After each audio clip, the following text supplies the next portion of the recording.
지극히 평범한 엄마와 딸의 대화입니다. 뭐? 휴대폰 사준 지가 언젠데 벌써 고장을 내. 그래서 그런데 돈 80만 원만.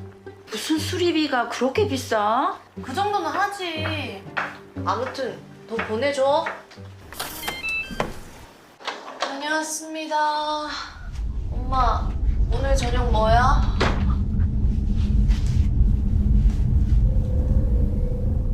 부산경찰청에서 게시한 이 섬뜩한 영상, SNS에서 큰 화제였죠. 엄마가 대화한 사람은 딸이 아니라 보이스피싱 범이었는데요. 엄마, 지금 내 말 들려? 돈 보내달라니까 지금. 엄마? 얼마 전 이 영상과 같은 수법의 보이스피싱이 제주도에서 일어났습니다. 제주에 한 달 살기를 하러 온 A씨 부부는 밤 9시쯤 미국 시카고에서 유학 중인 딸의 전화를 받습니다. 엄마, 나 납치당했어. 감금됐어. 라며 겁에 질린 딸의 목소리, 그리고 낯선 남성의 목소리가 들립니다. 돈을 보내지 않으면 딸을 해치겠다며 협박합니다.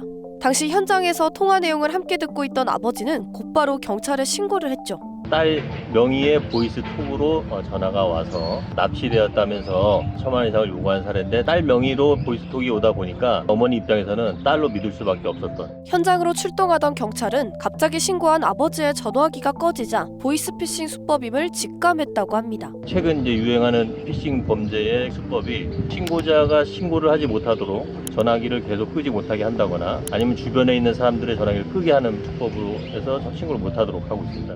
신고자를 찾기 위해 경찰은 휴대전화 위치 추적을 해 가까스로 보이스피싱범에게 넘어가려던 송금을 막았습니다. 신고자가 돈을 이체하기 전에 신고자를 찾아야 되겠다라는 그런 생각에 바로 사이렌을 치명하면서 순찰을 하다가 3층에서 뛰어내려오신 신고자를 만날 수 있었습니다. 이후 시카고 주재 영사관을 통해 딸의 안전을 확인한 뒤에서야 신고자 부부는 안심할 수 있었는데요. 피해 부부는 당시 통화한 음성은 딸의 목소리와 같았다고 경찰에 진술했습니다. 어떻게 이런 일이 가능했을까요? 어머니 진술에 의하면 그 목소리가 딸의 목소리랑 진짜 똑같았다라고 말씀을 하고 계십니다. 최근 AI 기술이 발전함에 따라서 AI의 기술을 이용한 변조될 목소리일 가능성이 큽니다. 과거의 보이스피싱은 무작위로 전화해 피해자를 찾는 방식이었죠. 네, 여보세요? 축하드립니다, 고객님. 목소리도 해외 동포 목소리를 내는 등 허점이 드러나 금방 눈치챌 수 있었는데요. 돈 보내주신다고 하셨죠? 계좌번호 불러드릴게요. 잠깐만요. 말투가 좀 이상한데? 요즘 보이스피싱 전화는 이런 어수룩한 목소리는 드물고요. 전보다 훨씬 더 정교해졌어요. 우선 보이스피싱범들은 휴대폰이나 홈페이지 해킹 등을 통해 개인정보 등을 확보한 뒤 범행을 시도하는데요. 처음부터 단계가 있어요. 중국인 해커까지도 사서 써야 되거든요. 회원 정보를 다 해킹을 하죠. 그러면은 연락처가 생기잖아요. 그 다음에 이제 그 연락처를 토대로 보내는 거예요.